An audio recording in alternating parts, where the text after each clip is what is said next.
এই যে দেখেন এখন আমি হিমছড়ি পাহাড় উপর থেকে দেখাবো সেই কক্সবাজারের সমুদ্র সৈকত দেখছেন? বিশাল, যত দূর চোখ যায় শুধু পানি আর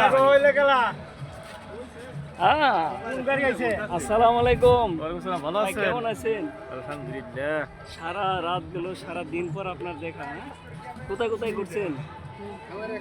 ইউনানি গেছিলাম, ইউনানি গিয়ে ঘুরা দৌড়াইছি। আচ্ছা আচ্ছা, ঘোরা দৌড়াতে কেমন লাগছে? হ্যাঁ, ভালো লাগছে। কেন যে এত উপরে উঠছেন, কষ্ট হয় না? দূর কি আর কষ্ট, কষ্ট লিখে করতাম না। গতবার সরাসরি করা হয়েছে, আগে আমার কাছে কষ্ট লাগে না। তার তো অভিজ্ঞতা আছে। ঠিক আছে, আরো আসবেন? আরও আসার ইচ্ছা আছে। কারণ ওই সেন্টমার্টি যেতে পারলাম না, আবার আগে সেন্টমার্টি যাবো। আবার আসবে সেন্ট মার্টিন। তিন দিনের গাড়ি নিয়ে আসবে। দেখার মতন এই জায়গা। হ্যাঁ, হিমছড়ি যারা একবার আইছে আবার আসতে হবে। আলহামদুলিল্লাহ। প্রাকৃতি আল্লাহর প্রাকৃতি এত উঁচু পাহাড় আর সমুদ্র পর্যন্ত দেখা যায়, সব কিছু দেখা যাইতেছে। বিশাল সমুদ্র।